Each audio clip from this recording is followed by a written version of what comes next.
All right, welcome friends. All right, my name is Matthew Terrell. Thank you for coming today. I am the curator of Living Room, San Francisco, 1986. I love a long title for an art exhibition. Uh, I'm thrilled to be with you today to talk about the AIDS Memorial Quilt for our Founders Chat. So just so you know, this program is linked to Apex Art's current international exhibition, Living Room, San Francisco, 1986, which of course I curated.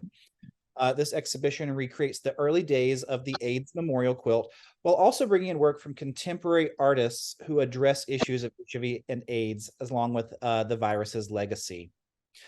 Living Room is an Apex Art International open call exhibition and is on view this weekend, today, tomorrow, Saturday, at Fulton County Emma Darnell Aviation Community Cultural Center in Atlanta. And I saw we've got Tisha, who runs that gallery on today's call. Hi, Tisha. In a moment, I'm going to be introducing you to one of the caretakers of the AIDS Quilt. But first, let me tell you a little bit about Apex Art. First of all, big shout out to Stephen Rand, who's on the call.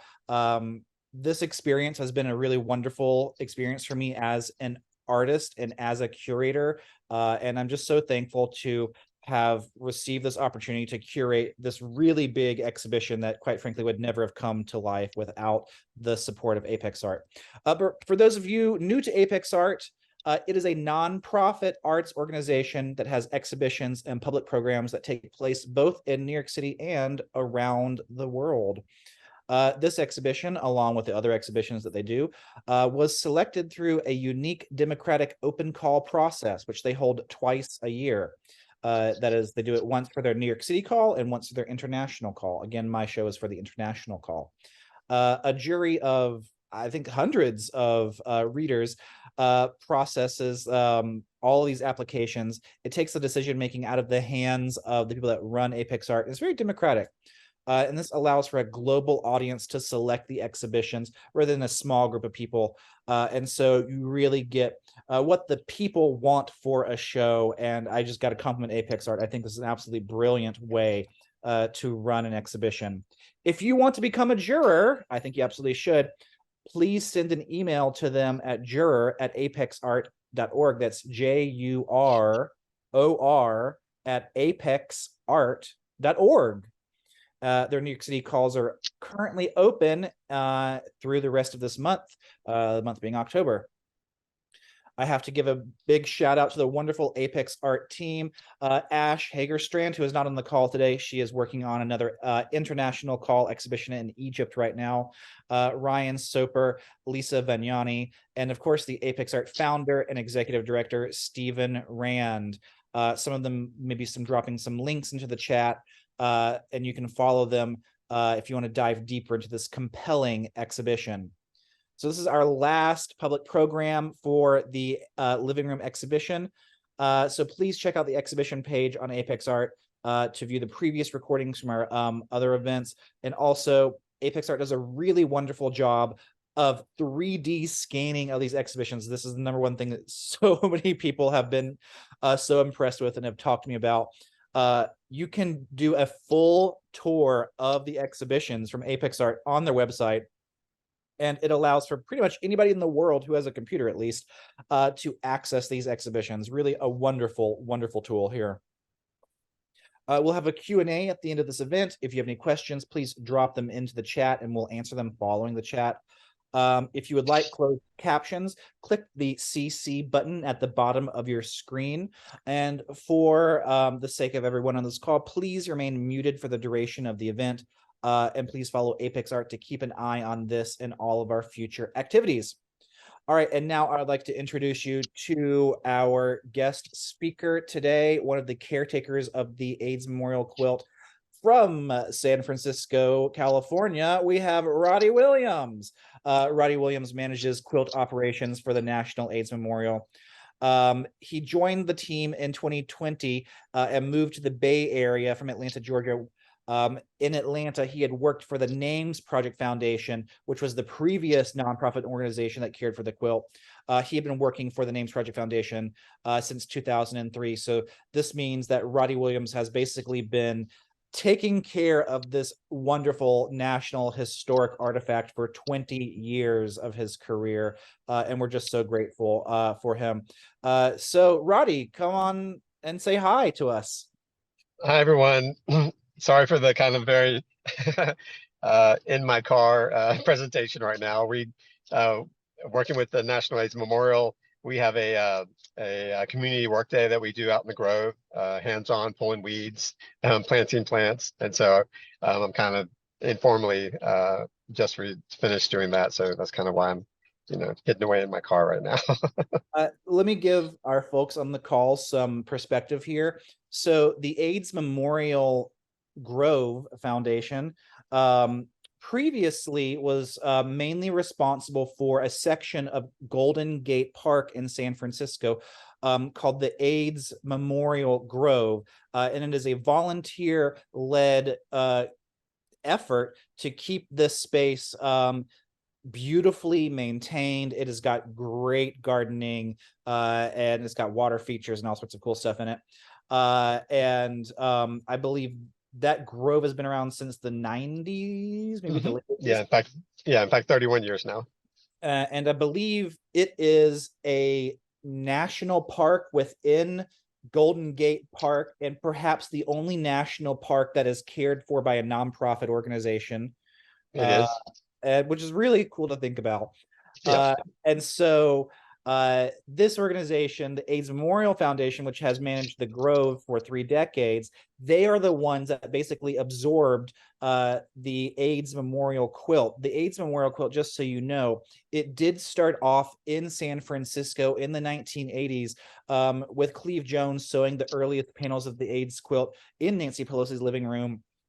It was housed in San Francisco through the 80s and the early 90s. And then you may recall this big famous exhibition of the entire quilt in 1996. The entire quilt at the time was only 3,000 panels, but they did display all of them in Washington, D.C. Big moving experience. However, that along with some other issues caused the Names Project Foundation that ran the quilt to be, I believe, millions of dollars in debt. Yeah. And Just so 1.5 million to be exact. and so things were exacerbating that, in particular having to maintain the office site and storage site in the Bay Area, which we all know is very expensive. And so around 1996, the quilt moved operations and storage to Atlanta, Georgia, which is a much cheaper place. And their executive director, Julie Rode, at the time, she spent the better part of 20 years digging the organization out of debt. Truly. And had she not done that, there would be no AIDS Memorial Quilt. She's really the one that stabilized the organization and helped make sure that this quilt was preserved for future generations to enjoy. It is the world's largest community-based arts project. Arts project, sort of like, it's almost a demeaning thing to say. As I said earlier, in 1996, the last time there was a full display of the quilt, it was 3,000 panels. Today, there are closer to 6,000 panels of the quilt.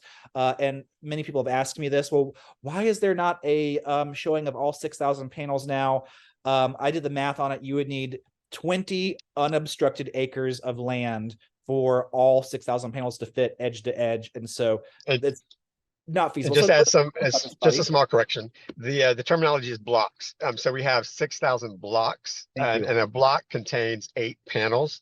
And so to date, we have just over 52,000 panels,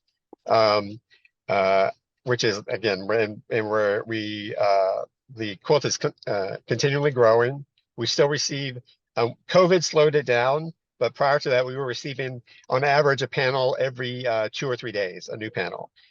And not that they were coming in the mail every single 3 days, but events like World AIDS Day, you can imagine every Pride event in all the United States, AIDS walks, those would produce new panels that would become, because of the inclination of Pride and AIDS walk, we would then receive boxes and boxes of new panels. So yeah, it's continually growing. And another just small correction, it moved in 2000. So 96 is when the last time it was featured, and then it moved to, and there was a number of kind of like serendipitous things that happened was, one, it was a much, excuse me, one, it was a much, it turned into a much easier shipping hub because of where it was located, which then lowered the cost of shipping. And then, on top of that, you get the civil rights kind of triangle of things with the Jimmy Carter Center, library, Martin Luther King Center, and so it became a mecca of looking at civil rights and social justice. Yep. It was just logistically much easier for it to be housed in Atlanta. And then recently in 2020, right before the pandemic, the quilt moved back to the Bay Area with the help of John Lewis, who was alive at the time, and Nancy Pelosi. They negotiated for the quilt to be permanently moved back to San Francisco. It's in storage in Oakland, which is cheaper than the peninsula. Absolutely. And then not only did the quilt move, but Roddy moved Yeah. along with it to help care for it.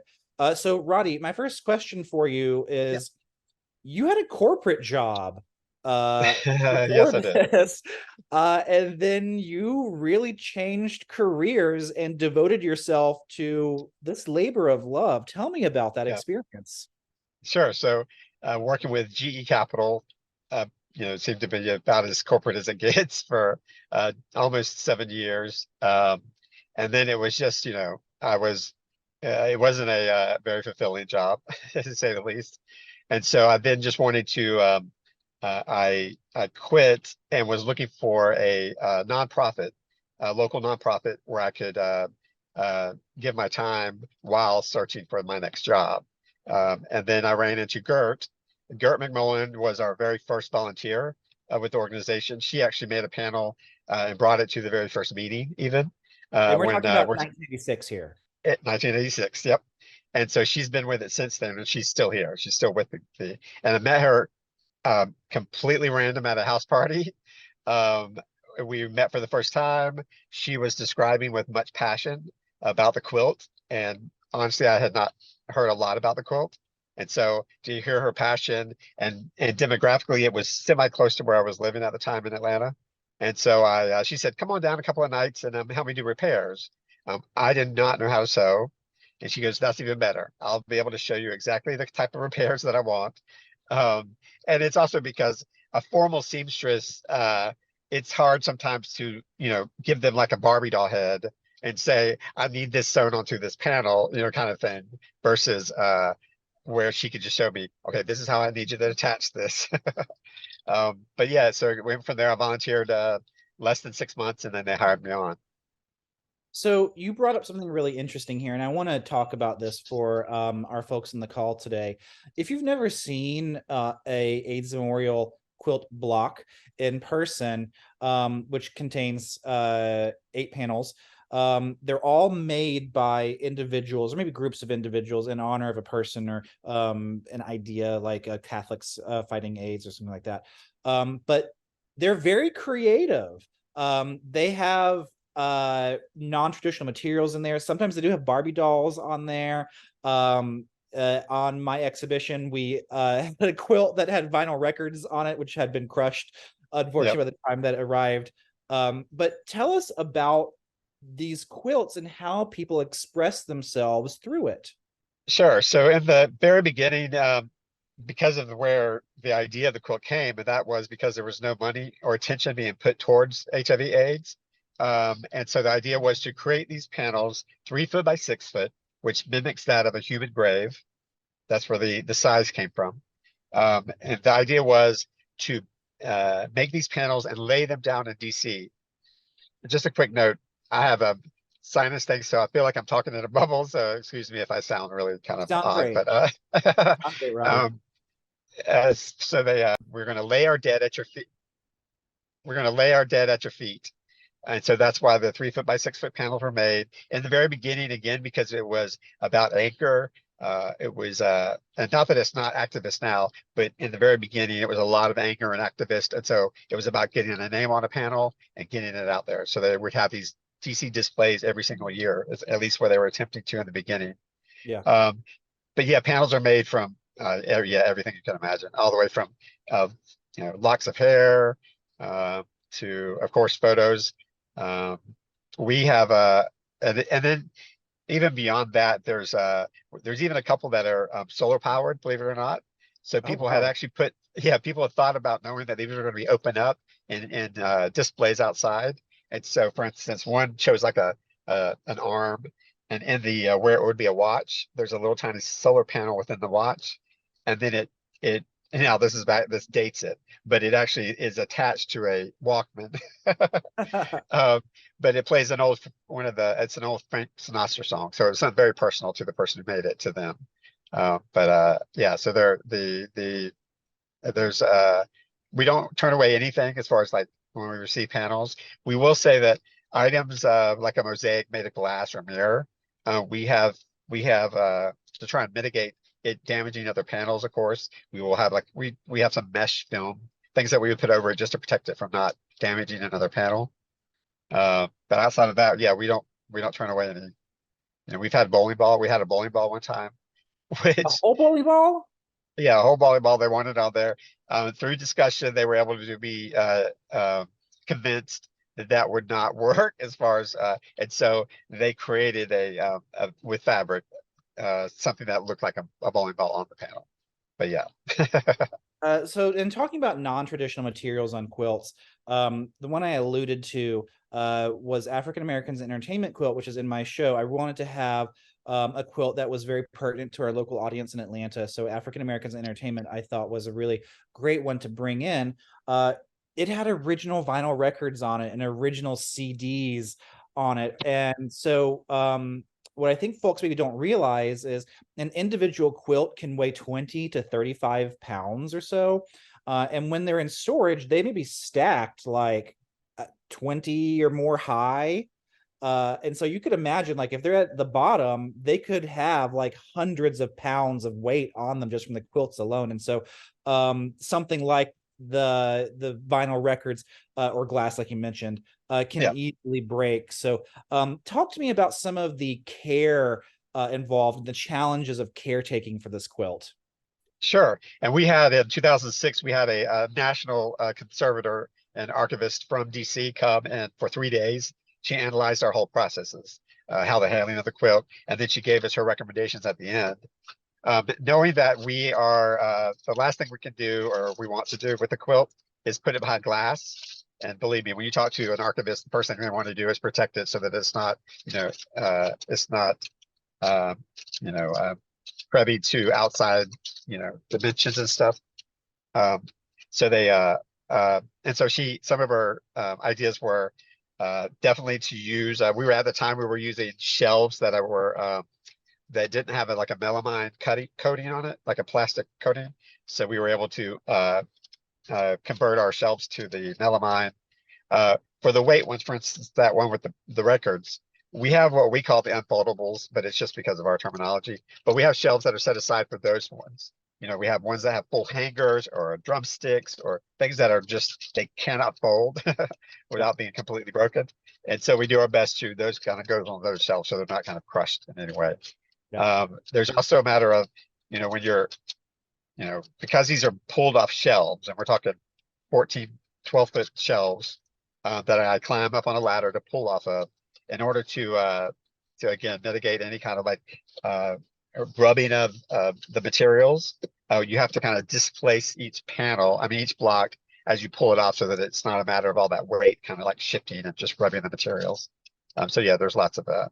And then when the blocks come back after a display, we do this hands-on inspection, making sure the seams are still strong, the hems are holding, if there's loose grommets, the grommets that we install around the edging. And then if there's anything that has specifically fallen off, we will look at some archival photographs that we take when we get the panels in so that we know exactly where to reattach those items. Yes, and so for example, on the quilt that I have in my show, it's got broken records on it. It's got broken CDs on it. It's got in honor of the fashion designer Willie Smith, it's got a clothing pattern like a Yep. muslin pattern that's kind of, the seams are falling off. You've got a tennis racket for Arthur Ashe, and the tennis racket's broken in half. So what are you going to do when that comes back? So yeah, that one I will say, oddly enough, is absolutely in our heads as probably one of our worst case scenarios. I don't know if somehow it got curated for you, but it's so for instance, all the records, everything we did at the time, trying to convince them not to do the actual records. So it'll be a matter of just either trying to reconnect to the panel maker, to show them like this is why. I mean, we want to represent the record, the vinyl records as you wish, uh, but we could do that also with cloth. I mean, with fabric to represent those CDs and things. And again, with the tennis racket, again, there's some stuff that it's we can't it in order to be used, it's going to have to face the trials and the kind of handling that it does. One funny thing that panel maker came to us, or came to Gert and asked, where, if I was to make a panel, where could I put the name so that it's not ever wrinkled or like folded when it gets folded up? And she got the piece of paper and she balled Oh, it up real that's tight. great. And she said, if you can find a spot on there, then yes. It's just because it's handled by, when we send it off, it's handled by volunteers or You never hosts. know. Yeah. You just never know. So it's we do our best to take care of it. And we have pointers that we give on how to make a panel. And so and again, when new panels are received, we kind of do that kind of inspection. We'll sew down certain items that are not sewn down very well. Um, Glue is used. Unfortunately, glue is used sometimes for people who don't know how to sew, which is fine in order to the creation. But glue is the first thing to go. It's going to dry up, and then it's going to either items that were glued are going to fall off. So yeah, it's just we kind of do this whole like scope of work that we have to do. And I imagine that one of your policies is no hot glue. Yeah, no hot glue and no. Luckily, the trend has kind of subsided, but puffy paint. Yeah, with those shirts with Yeah. because what happens is as it gets displayed in the sun, that sun reactivates it, and then when you fold fabric on top of puffy paint, it attaches to the panel on the other side. Oh, So it's not wow. it's oh Realize yeah, that. it's not a good look. So let's talk about the process of curation here. I want to talk a little bit about how it worked for me on the show. Um, I came up with the concept of this show pre-pandemic. And it was a big struggle to figure out how I was going to make this work in a post-pandemic world. Um, but we eventually did find a really great gallery at Fulton County. Shout out to Tisha on this call right now. And we had great space, and I was able to curate 5 quilts into the show. And for those of y'all who don't know, Ryan, could you go to aidsmemorial.org and look up the quilt search tool and drop that into the meeting chat right here? So just so you know, you can go online to the AIDS Memorial Foundation and search the entire catalog of quilts. This beautiful, it's like an image of a quilt of quilts. You can zoom in on anything and you can type in a keyword. You can type in Atlanta and find everything tagged Atlanta. You can type in a name. You can type in Keith Haring. You can type in Key West, Florida. So the way that I found my quilts for the show, I knew I wanted to have Atlanta represented because this is an Atlanta-based show. And so I looked at all the Atlanta-based quilts, and I found one made in 1989 by the Atlanta Gay Men's Chorus. Beautiful, beautiful quilt. Had to have that one in there.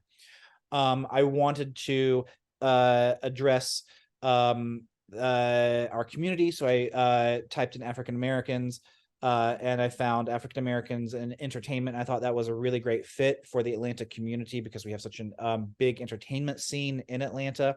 And so that was how I chose that quilt. Another quilt that I chose, I'd seen in person at the offices when they were in Atlanta. It was the iconic, I think iconic Keith Haring quilt. It's the image that we've been using for this exhibition and for all of our events. It was a decorative item in your offices for a long time, so I wanted that one. And then I wanted one that was an early quilt, so I looked at the numbers of the quilt, and I chose one of the first 112 or so, and it mostly had first names in there. Yeah. And then I had a fifth one, which was called the Healing Circle. And I'll be honest, I just chose that one because it was pretty. Yeah. And so this is how I chose this, but that's usually not how it works. That usually y'all do the curation for people. So tell Yeah. me, how does this work typically? And if someone on this call were to want to have a quilt be part of an exhibition, or they want to bring it to, Yeah. how would that work? So curation wise, the search of the search the quilt interactive that we have online, it has it's at least for searching, it's topical in regards to searching for a name or a block number. Uh, but what it doesn't have, for instance, is where the panel maker is from, maybe cities of importance that were important to the person that's been memorialized.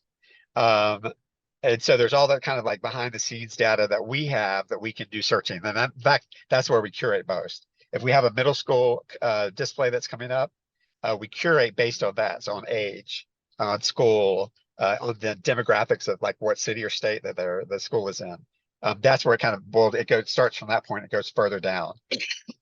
In the early years, we were getting so many panels, literally thousands weekly, that at the time we chose to do it demographically. So in the early years, New York or the Southeast or the Northwest, so that we would do it demographically, knowing that if you're in New York, you're going to request New York blocks or New York panels. And so we would be able to like select this block knowing that all these panels were from New York. Later on, when we weren't getting thousands of panels per week, they then went, it's done a little bit more artistically. A lot of color blocking, you'll notice when you look at the way the panels are situated or logistically put. So it's color blocking. If there's lots of photographs, for instance, or small details, we know in general, most of the times these panels are going to be hung. So they'll be on pipe and drape versus the laid out on the field, because that's less of it's done much less than our, in fact, 95% of our hosts, 95% of our hosts, they do it all, it's all hung. It's all hung up on pipe and drape. And because of that, if it had small details, you may lose it if it was way up at the top. And so we have a tendency to put those lower in the dynamics of the block. So we curate from that point. What's interesting about quilt panels is they can be either vertical or horizontal in the portrait or in the landscape orientation. That means y'all have to kind of like fit them together based on all these things that you're talking about. How many different orientations are possible or arrangements are possible for a quilt block?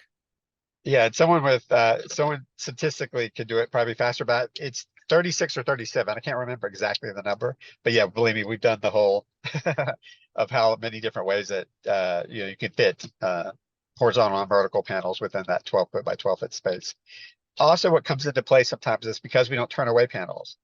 We do receive panels that are smaller than 3x6, and in those cases, when we start to bundle, when we say bundle, that's kind of like when we're laying them out to figure out if we want to put them a certain way. We will pick a complementary fabric color and use that as a backdrop for the ones that's smaller.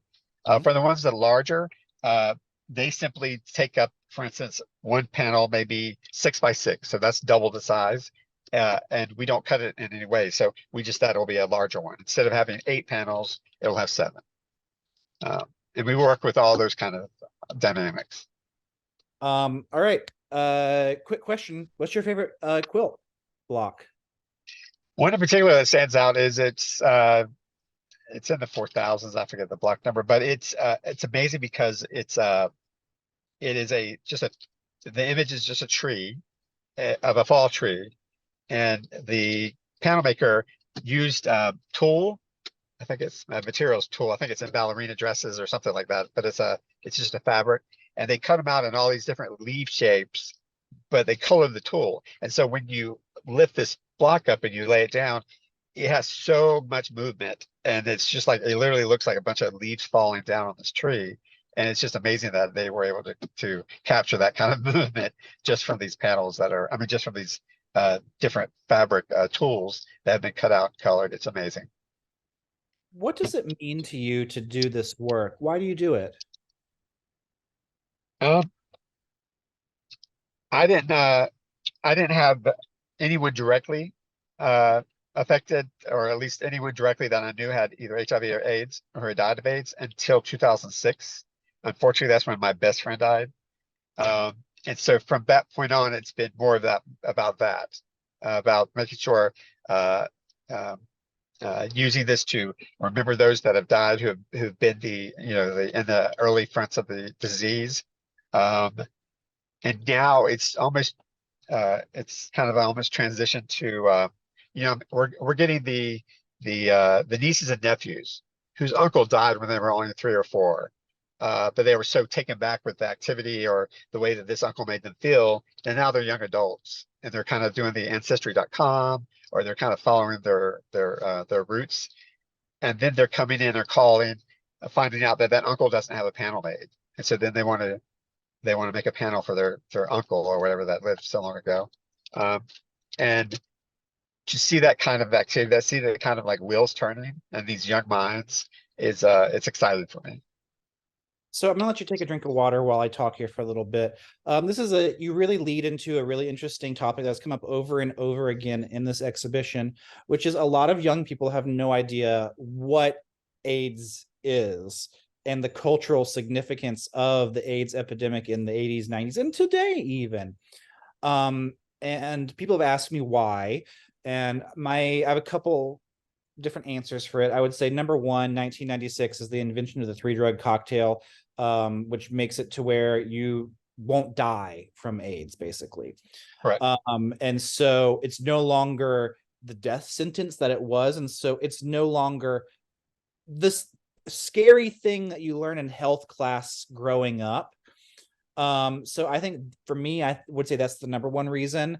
And number two, I would say that I think a lot of people think that it's a thing of the past, that it doesn't affect them at all, that it's something that happened to people long ago, it happens to other people, and they've just never had anybody die of AIDS or been affected by it.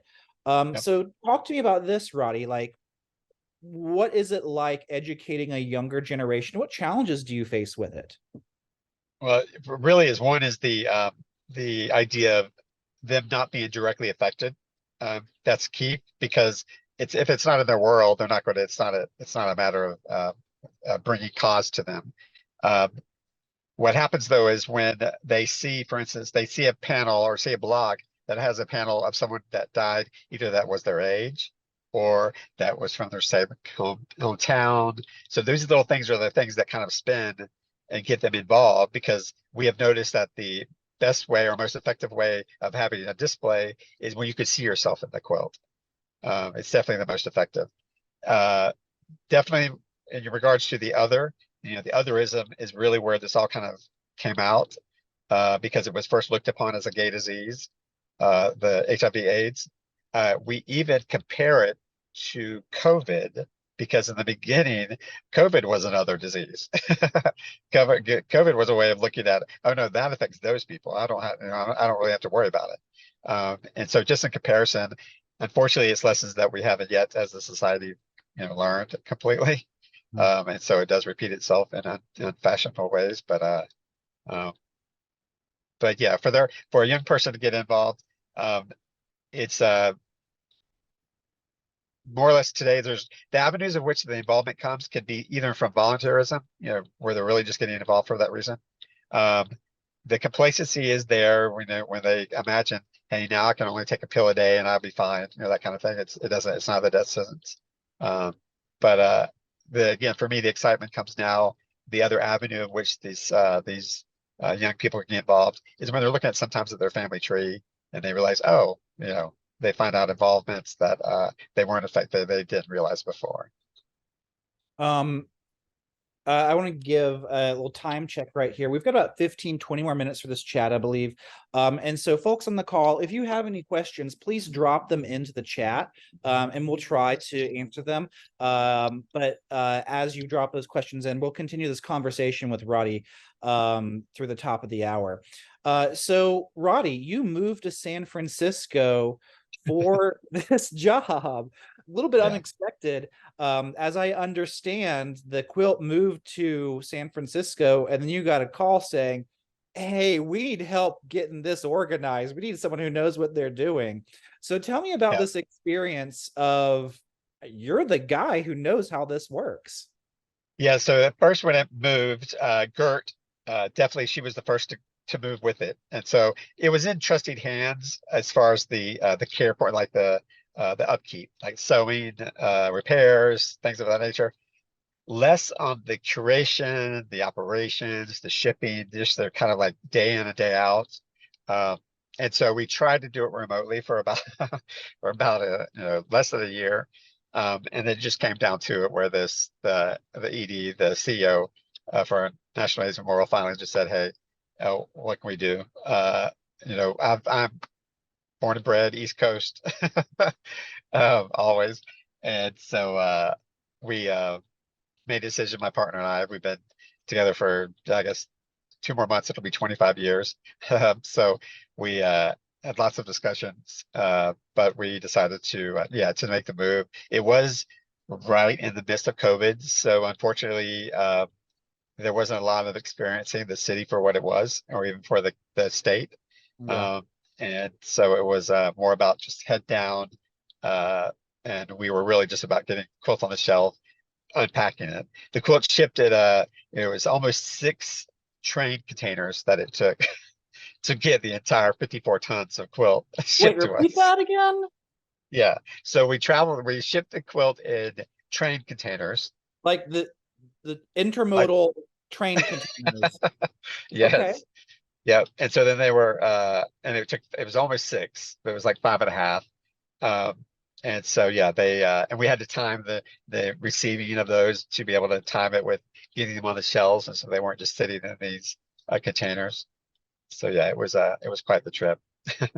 I have to say for our folks in the call, if you've ever been to like a university library that has those like huge stacks of books and has the big crank that moves the shelves over, that's how the quilt is stored. All 6,000 blocks of them are stored. And it is awe-inspiring. It is sad. It is incredible. It's moving.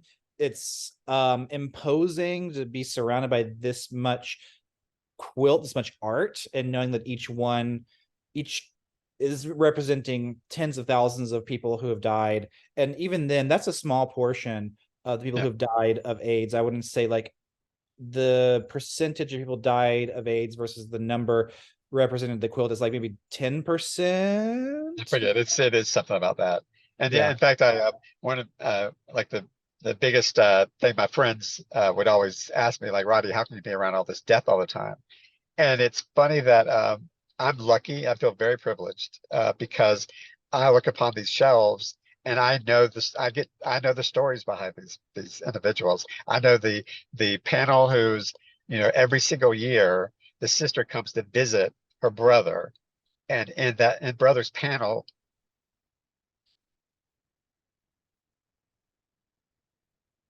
One second. It's fine. Yes, it's a very emotional experience um viewing the quilts, especially if you are remembering someone that has died that you really loved. And as he's pointing out, when you view it in person, it can be extremely overwhelming. We have a question here. Can we visit where the quilt is stored? Absolutely. In fact, you can even be a testament of that. But yeah, it's sort of San Leandro to be specific as far as the where it's located. And we are there. We're there Monday through Friday, but because of visitations from panel makers, and it happens all the time, when panel makers maybe come to the city on the weekends, I live 15 minutes away, and so I believe me, our panel makers for us or anyone that wants to come visit, we kind of part the seas, and so we all the time I'm asked to come in on a Saturday or Sunday to have people do it anytime. And just a real quick note, for instance, the sister who comes to see her brother every single year, um, she specifically, and it's just because it stuck in my, it's one of the like top very touching stories. when she made the panel, she made it with a pair of his jeans, just the Mhm. top part of the jeans. And she made the pockets with a zipper. And so when she comes to visit, she leaves a small note and she puts it inside that zipper in the pocket. And so Oh, just to have that kind of like, like story behind the story, yeah. uh, kind of resonates. That's really interesting. That makes it a living document. And I could just imagine that in 100 years, someone's going to open that up and it's going to be this wonderful, moving experience Yep. for whatever curator or archivist discovers that. So let's talk about some of the challenges of the modern world with the quilt. Um, Physicality of display is a big challenge with this quilt. And so I know that you've got some digital efforts. Can you talk to me about those? Yeah. So for instance, we have for a number of years approached Google. Uh, Specifically, I was very fascinated by, even more fascinated during COVID, where they were taking these very high resolution images of fine art. And so you go to a gallery, you could visit it and zoom into the level of a brushstroke. Uh, and that just kind of amazed me. And so we were approaching Google to see if they would somehow, either uh, we would love to be able to rephotograph the quilt blocks, because the majority of these blocks are photographed at a time, and we're talking in the 80s and 90s, when With digital. slide film originally. Right. And so the resolution is nowhere near what it is today. And so we would love to be able to rephotograph the quilt, one block at a time. It also will, for instance, we have one of the most requested thing that happens to me every single year, and I get calls, probably I get 20 to 30 of these a year, where a panel maker has called and said, "Hey, I can't see what's written on this right edge of my panel. I just can't remember what it says." And you can't read it because you can only zoom in on such a level on the interactive part. And so I have to pull the block down, and it's not that it's tedious, but to pull the block down and take a picture of my phone and then send it to them. And so with this Google thing, we would be able to take care of any of that. So you'd be able to zoom in on those kind of like handwritten notes that are on these panels. Yes, there are a lot of really interesting handwritten elements on the quilt, and like small things that you never are going to see, or at least right now, until you see it in person. I do have a note in here from Elizabeth Franklin, and she wants to tell you she saw the quilt in college and she says it was incredibly moving. It was moving to me as seeing the Vietnam Veterans Memorial. Elizabeth says the quilt is a beautiful piece of American history. Thank you, Roddy, for all you do to make it accessible. Thank you, Elizabeth, for your note. I want to tell everybody the time is 3:47 right now. We've got about 15 or so minutes, I believe, left on this call. So if you have questions, please drop them into the chat. Now is your time, but we'll keep on talking with Roddy right now. Roddy, what do you want to say? Looks like you got something to say there. Yeah, just one quick thing. The as far as like the future of the quilt, and specifically to the archives, you can imagine with all these panels that we've received, we've also received letters, postcards, photographs with these panels. Those we partnered with the Library of Congress when we moved here in 2020, and they're in the process right now of digitizing all those letters, the postcards, photographs, and so that they're going to be available online. And so we're very excited about that because believe me, these are very long, handwritten, in cursive letters by the thousands, that are going to be able to be searched online. Um, uh, yeah, so we're just excited about, and believe me, that alone tells such a story of the at the age of AIDS, just as much as the panels do, really. Is the quilt international? Does it travel outside the United States? What's funny is we're now being approached for that. We've just this year alone, within the past 6 months, both Germany and Hong Kong both have approached us. They're very specifically wanting some blocks to showcase in a 6-month exhibit that they're having separately. And so we're open to it. Our hesitation in the past has always been control. Like they're not just getting one panel. You've got 8 individual panels, and so you've got 8 panel makers who we have to answer to.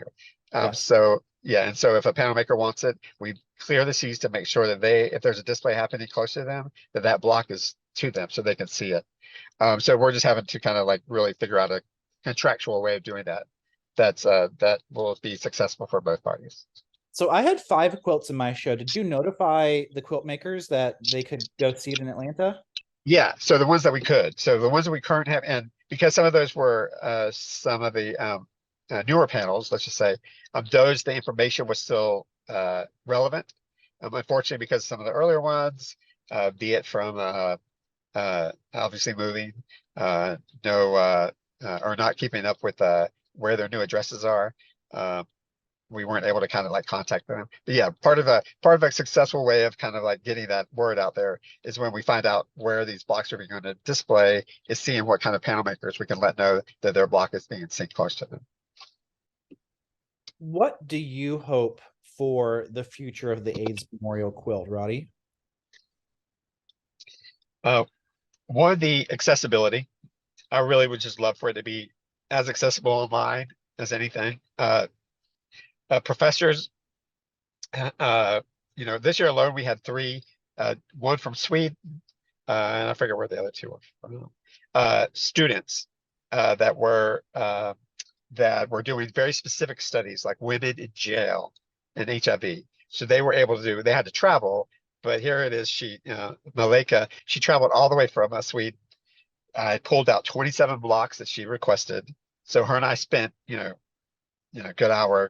4 or 5 hours of opening these up, her taking really close shots, photographs of them, then having that, finding out any letters that were sent in with those blocks. So she was able to combine all that information. And so, again, that excitement of using the kind of like our history to inform is really where my excitement comes for the quilt. We have another note from Elizabeth. She says that she hopes that it stops growing. Yes. Yeah. That nobody else needs to ever make another block. Can we use this as a time to talk about the last panel? Tell me about the last panel.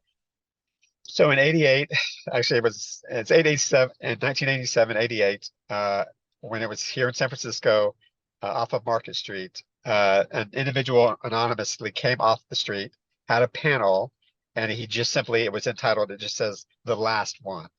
And so his only wish was for us to hang on to it until there was no more new infections. And so then we could then sew it into the last panel. And so we carry it as a mantra, kind of anywhere we have the quote stored, we have that last panel hanging up. Yep. From Alexandra Stock, she says she is so grateful for the quilt in general and the work that you do, Roddy. She says that she is one of the nieces of that you talked about. She keeps finding out more about how large this community actually is, of people who have family members or people who they want to reconnect with who died of AIDS maybe when they were younger. And she wants to know, could you please tell us a bit about some of the international panels, ones that are dedicated to individuals from abroad? Yep. So when we were founded in 87, within like 2 years, there was close to, I think, 40 or 50 countries that started their own quilt. They, though, for whatever reason, the time of that they were in existence was very specific number of years. And so they no longer have it's no longer continually growing, at least for the quilt wise. And so they've stopped accepting new panels. And so then we get, last month I got one from Italy. And so we still get these international ones. And it's only because they either locally in their country or whatever, they're not. Like for instance, the Netherlands, they have theirs in a local, in a museum. They're not accepting anything new panels, but they've partnered with a college that's very close. And so they've, again, it's these different avenues that the quilt can draw in. They're using it for textile archivists. So it's kind of for a textile as a subject. And so these people are studying, the age of these fabrics, any kind of like a record of disintegration, of kind of the wear and tear. And so yeah, again, it's just I'm always excited to see different ways in which the quilt can be looked upon and studied. But for the international ones, again, we've done done it in the very beginning, that within the first 5 or 10 years, we traveled many. I mean, there's like 13 different countries we went to. All right, the time is 3:53. We have about 7 minutes left in this call. Folks, if you've got questions left, please pop into the chat. There are other quilts, not AIDS related, but the AIDS and World quilt actually inspired a lot of other quilts. Tell us about those. Yes, believe me, we are, and I mean this in no kind of disrespect, because it's very we understand where we where we were founded and what it stood for, and because of the nature of it being so community driven, when when you talk about firearms or certain diseases, we get approached yearly, pretty much, about how we did it, and so we easily share our information. But yeah, there are a number of other quilts. We ourselves have helped. It was about a 2 or 3 year partnership. Parkinson's, they approached us, but specifically what we do is we want to steer away from just recreating another 3x6 panel and then it becoming then itself. And so each one's very unique. And so for Parkinson's, we had them agree that they would only do 12, like a 1 foot by 1 foot. So they have a bunch of 1 foot by 1 foot squares. We help them kind of like do the curation and help them sew them together. And so again, it's just kind of another life of the quilt in those regards. It's very interesting. I want to kind of talk about very briefly, this is fabric, and that poses a lot of long-term challenges for care and upkeep.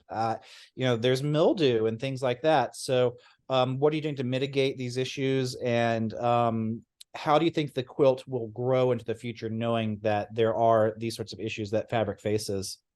Yeah, so silk is the first. As I say, silk is the first to go. We have a couple of Really? I thought it's silk was like really long standing. well, it's because of when you have silk and then you paint it, these have been dyed or fashioned in some way. It's just one in particular that it's a very large one, which is probably why it stands out. Yeah. So there are some that we have notes in the database that say, this really only goes out on special occasions. But what we do is there's lots of materials where you can use kind of I don't know the term, that's like a muslin, but it's a mesh that can go over to protect it. So it stays in place, but you can still see the beauty of it. Yeah. So yeah, I'm not as versed in that kind of textile protection kind of thing, but I've seen her do her magic sometimes in some of that areas. We have a question from Amanda Browder. Has there ever been a panel that has been retired? What is the process like? Has family members ever asked for them back, maybe? We do get that. We do get them to ask for it back. They of course, legally, of course, we're protected. They sign, when they send it to us, there's a something that they signed stating that it belongs to us, so that we're able to do it. But it's nothing against any kind of like taking it away or putting it back. We're able to. It's not plausible because you'd have to cut it out of other. Exactly, Yeah. exactly. And through discussion though, Gert is again, because where her heart is and where she is from the founding, almost every single request we've ever had, she's been able to kind of have a discussion and understand and have them understand the importance of it staying, and the messaging that it gives. What's funny though is the new panels that we've been recently getting sometimes is, you can imagine like the patriarch in a family, very, very homophobic, let's just say. And so the family has chosen not to, if you want to call advertise, but not make a panel in that person's memory. Well, the patriarch dies, and all of a sudden we receive this panel, and it's because they made the panel years ago, but they couldn't send it in because they were afraid somehow it would get back to the messaging would get back to this patriarch. They die, and then we get this panel immediately, and they say, we've always wanted this to be, he deserves to be in the quilt. So it's just that's another interesting way in which panels that we receive. Anything ever had to retire a quilt? Not retire again. There's a couple that are, like one in particular is made of license plates. and as well as leather. And so those two combined, we've had to where we can't, the block cannot be hung. It's not retired, but it just has, some of them have very specific directions, like, you know, because again, we send these out. That's all. Some of them are just have extra, let's just say extra directions that come with them. All right. Well, the time is 3:59 p.m. right now. I believe it is about time to wrap up this conversation. If you have any last minute questions, drop into the chat right now. We've got a few more minutes to answer them. But I just wanted to reiterate, my name is Matthew Terrell. I am the curator of Living Room San Francisco, 1986. This is Roddy Williams. He is a longtime caretaker of the AIDS Memorial Quilt. You are on a call right now with the fine folks at Apex Art from New York City. Want to remind you that they have a open call right now for their New York City show. It's open up through the end of this month, which is October. And if you've never applied, I would highly recommend it. I will say, personal experience, I was rejected about 6 times before I finally got a yes from Apex Art. So if you are out there on this chat and really thinking about submitting a proposal, be ready to fix it up and change it and follow up, because there's a lot of competition. But I really have to give a big shout out to everybody at Apex Art, Ryan, Lisa, Ash, who's not on the call today, and Stephen Rand, the founder, executive director, who had this brilliant vision for Apex Art. Y'all are bringing really interesting shows into the world that otherwise would not come to life. And I'm just so personally grateful for you. It's been very life-changing for me. And my intention with my show was to put the quilt in a fine art context, which I've seen a little bit of it before. But my hope is that people will see the quilt as not just this community-based hand-sewn thing, but a wonderful piece of art tantamount to a painting or a sculpture in a museum. Roddy, do you have any final thoughts before we close this out? No, except these were, it was great to share this information, and great questions, very well rounded. And yeah, I thoroughly enjoyed it outside of sounding like I'm talking out of a bubble. You sound great. We really appreciate you today.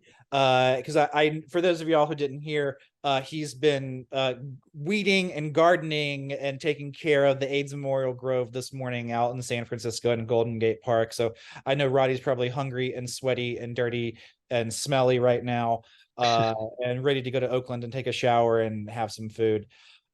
We've got some final thoughts from here. We've got a lot of people saying thank you so much. What a wonderful talk. Amanda Browder saying yes to the contemporary art space for the quilt. Alexander Stock saying brilliant public programming event and congratulations on the exhibition. Thank you all, everyone who came today for this